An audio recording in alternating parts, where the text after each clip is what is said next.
y a ceux qui parlent de l'économie en général et ceux qui la vivent au quotidien. Bonjour, c'est Adil Abdelali, bienvenue dans Parlons d'Iram, le podcast qui traite des réalités économiques du Maroc. Aujourd'hui, nous allons parler d'un sujet universel, la gestion du budget familial. Car gérer son argent, ce n'est pas seulement additionner des chiffres ou limiter les dépenses. C'est construire un projet de vie, faire des choix parfois douloureux et surtout apprendre à trouver un équilibre entre stabilité et liberté. Et pour commencer, j'ai rencontré Hamza, marié et père de 3 enfants. Comme beaucoup de jeunes Marocains, il a fait le choix d'investir dans une maison, un rêve de stabilité et de sécurité. Mais derrière ce choix se cache une réalité plus complexe, des sacrifices, des imprévus et un budget toujours sous tension.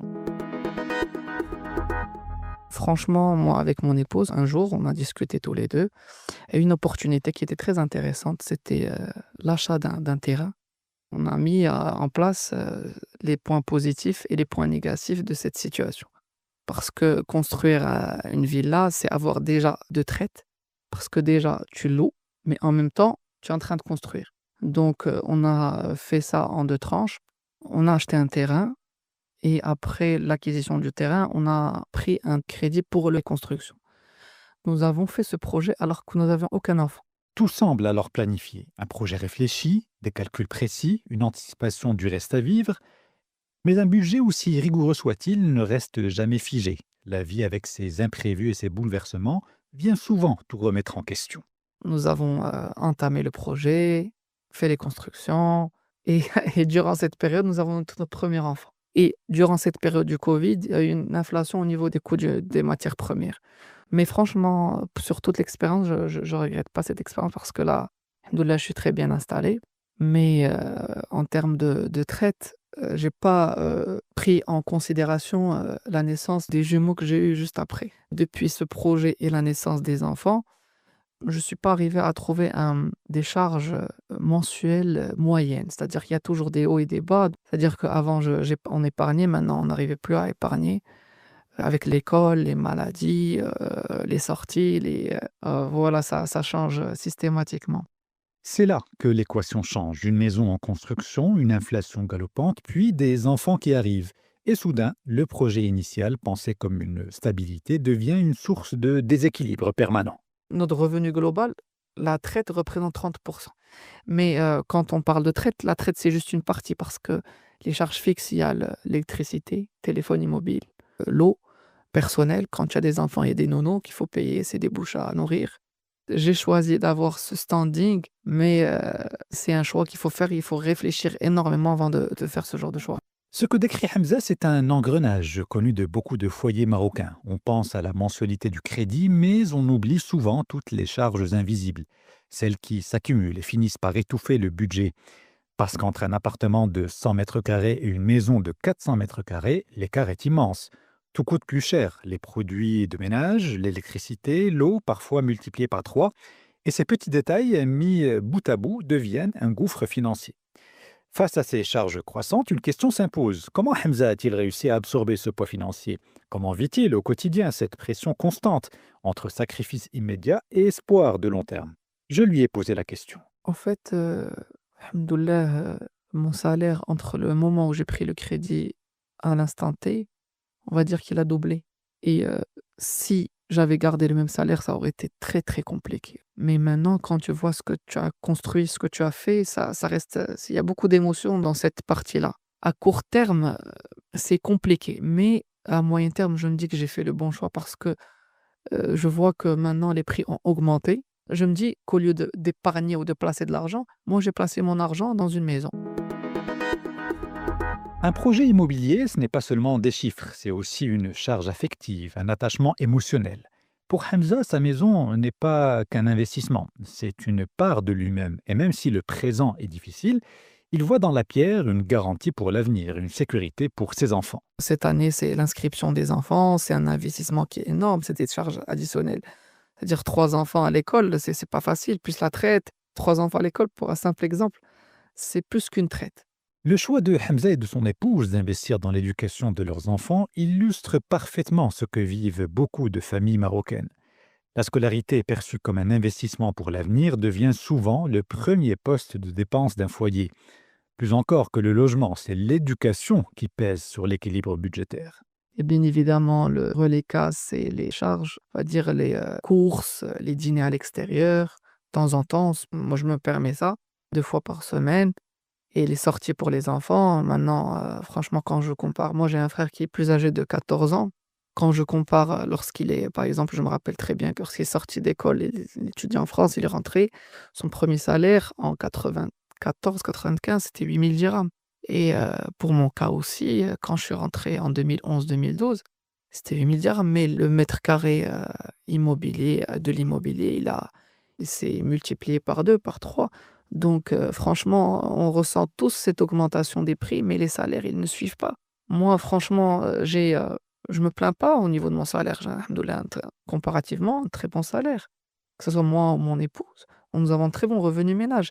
Mais malgré tout ça, on s'en sort pas. C'est vrai qu'on a fait ce choix de vivre dans ce standing, dans ce confort. On pouvait aller habiter dans un appartement de 120-130 mètres carrés, on serait plus à l'aise financièrement en termes de reste à vivre, mais je me dis: «J'ai fait le bon choix». Un bon salaire ne suffit pas toujours, car derrière les chiffres, il y a une réalité. Le coût de la vie a explosé, l'immobilier s'est envolé et les familles se retrouvent à courir derrière un équilibre qui leur échappe. Ce que nous raconte ici Hamza, c'est le décalage grandissant entre revenus et dépenses, entre attentes et possibilités réelles. Moi, j'ai financé une partie avec la banque, une partie, chez des membres de la famille. Quand j'ai des primes, j'essaie de rembourser cette partie-là. Mon objectif, c'est de rembourser cette partie, les personnes de ma famille, et deuxièmement, c'est pouvoir économiser 15. Donc avoir l'épargne te permet d'investir à court terme, spéculer et avoir une petite rentrée d'argent, et la deuxième partie, c'est de rembourser mon crédit. Et malgré toutes les difficultés, Hamza garde une vision tournée vers l'avenir, rendre l'argent emprunté à sa famille, retrouver une capacité d'épargne, investir peut-être en bourse. Son témoignage montre que même sous la contrainte, gérer un budget, c'est d'abord garder un cap, un objectif, une espérance. L'histoire de Hamza illustre bien un dilemme que connaissent beaucoup de familles marocaines. Acheter un logement pour sécuriser l'avenir tout en assumant des charges croissantes dont la plus lourde reste la scolarité des enfants. Car au-delà des briques et du béton, c'est bien l'éducation qui devient mois après mois, année après année, le premier poste de dépense. Un choix assumé, parfois même revendiqué, mais qui pèse sur chaque décision du foyer. Et c'est précisément ce que nous raconte May, mariée, mère de 2 enfants. Elle partage avec son mari et ses beaux-parents un foyer où la question de l'éducation des enfants occupe une place centrale. Son récit illustre avec force ce choix assumé mais lourd de conséquences. On a choisi de scolariser nos enfants dans une école qui est chère, on va dire, voilà. Donc il y a des mois où c'est difficile d'assurer le paiement.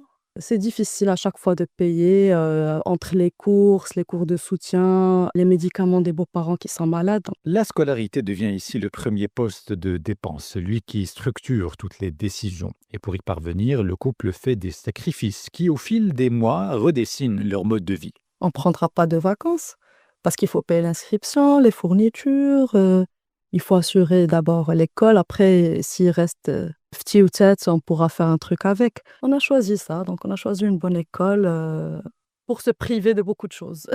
Ce choix-là, May l'assume, mais il est né d'un véritable basculement. Car avant tout cela, la vie suivait son cours. Elle épaulait son mari dans ses affaires, ses restaurants, le travail ne manquait pas et les revenus non plus. Puis est venu le choc de la faillite, en pleine crise sanitaire. Plus de restaurants, plus de sécurité financière et dans le même temps, la découverte d'une grossesse. Un double coup du sort qui l'a forcé à rebattre les cartes, à chercher un emploi et à repenser totalement la manière de gérer son foyer et ses priorités. Au début, mon mari avait son affaire, des restaurants un peu partout.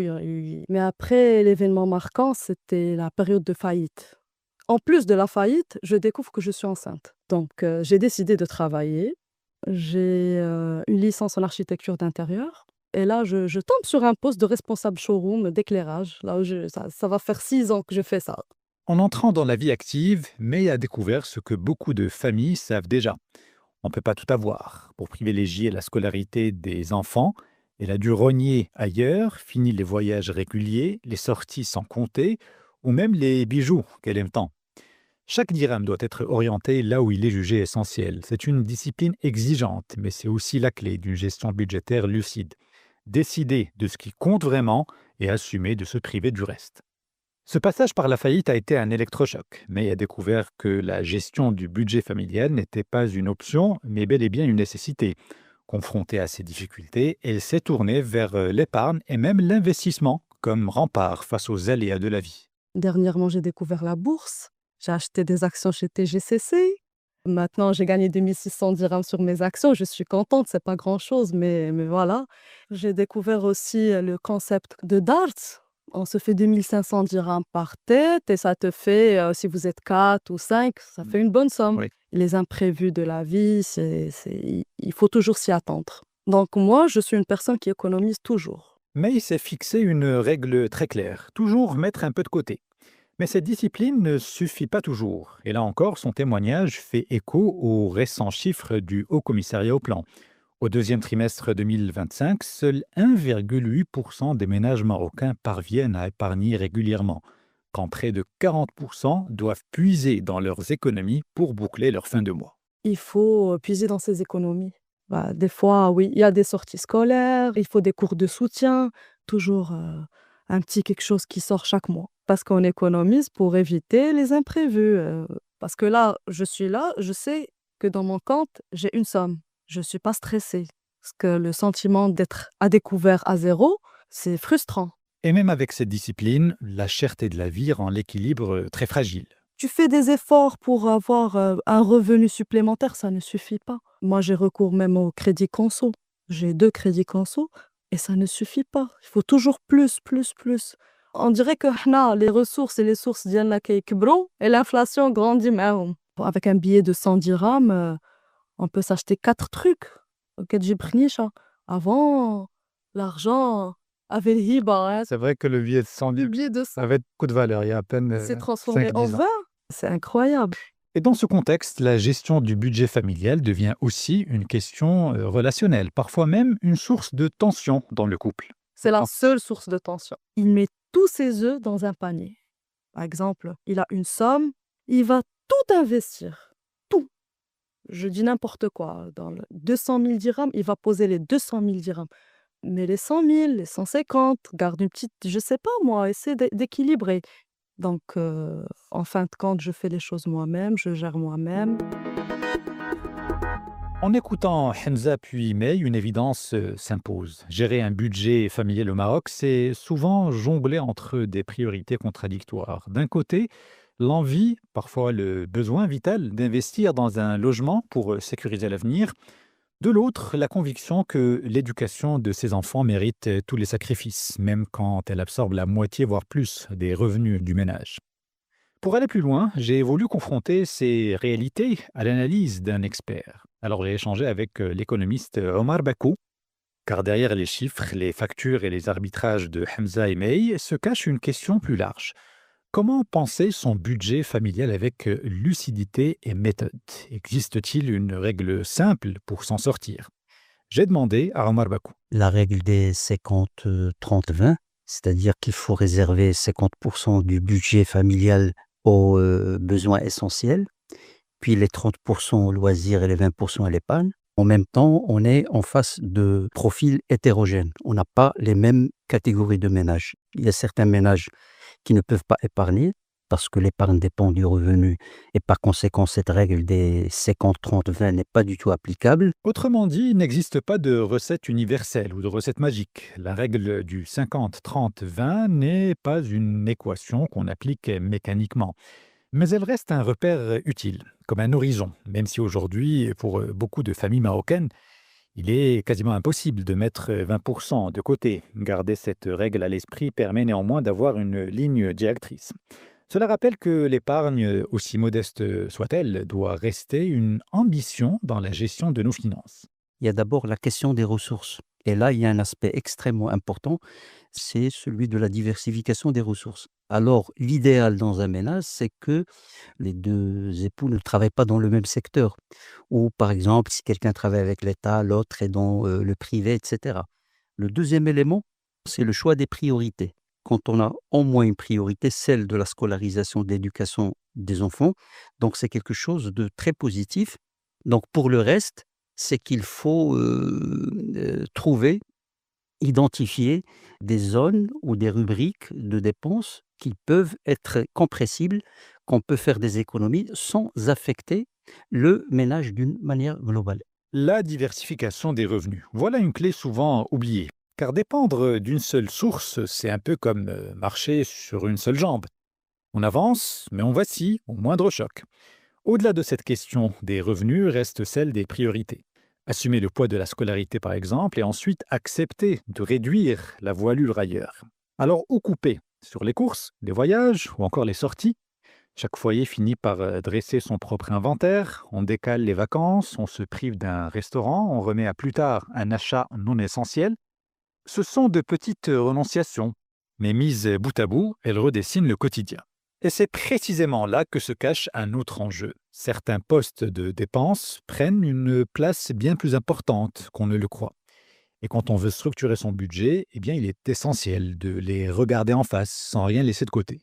Il y a d'abord déjà un biais statistique, parce que quand on parle de coût de la vie, la problématique essentielle qui fait que les ménages, d'une manière globale, ont cette inflation perçue qui est nettement supérieure à l'inflation réelle, c'est le fait que dans leur panier de ménagères, entre guillemets, donc aux biens qu'ils consomment, il y a toujours des nouveaux biens qui rentrent dans ce panier et qui font que le coût de la vie augmente. Dans les années 50 ou 60, le panier était constitué de 40 produits. Aujourd'hui, on est à 1000 produits. Omar Bakou met le doigt sur une réalité que chacun ressent. La perception de l'inflation dépasse la statistique. Non seulement parce que les prix augmentent, mais aussi parce que nos besoins se multiplient. Ce qu'on considérait comme un luxe hier est devenu une norme aujourd'hui. Tout ce qu'on consomme doit être remis en question. Il y a beaucoup de gaspillage qu'on retrouve chez toutes les catégories de ménages et donc il faut intégrer dans notre manière de gérer les budgets la question de la rationalisation des dépenses et cette rationalisation doit couvrir plusieurs aspects. D'abord, le choix des biens et services à acheter, ne pas toujours faire des achats impulsionnels. Deuxièmement, quand on achète un produit, il faut bien l'utiliser. La rationalisation des dépenses, c'est peut-être le terrain le plus concret sur lequel chaque famille peut agir. Car avant de penser à gagner plus, il faut parfois commencer par gaspiller moins. Les statistiques du HCP au Maroc, nous avons un niveau d'épargne plus faible que la médiane des pays du pourtour méditerranéen, des pays à revenus faibles. Il y a la préférence pour l'épargne logement, c'est-à-dire que toute l'épargne des Marocains est consacrée au logement et non pas à l'épargne financière. Et ça, c'est culturel. Nous avons cette particularité, peut-être qui est liée à des facteurs psychologiques, qui fait que tout le monde veut devenir propriétaire du logement. Au Maroc, l'épargne est d'abord tournée vers la pierre, une préférence culturelle et psychologique qui explique pourquoi beaucoup de familles marocaines se privent de liquidités mais se rassurent en devenant propriétaires. On ne peut pas juste reprocher aux ménages le fait qu'ils n'épargnent pas beaucoup parce que c'est une problématique de revenus, mais il y a un effort à faire en matière notamment de rationalisation de l'épargne, en acheminant cette épargne plutôt vers des produits financiers qui sont plus stables et qui sont plus efficients sur le plan financier. Épargner différemment, voilà l'un des défis majeurs. Car placer son argent uniquement dans l'immobilier, c'est parfois renforcer des bulles au lieu de soutenir l'économie réelle.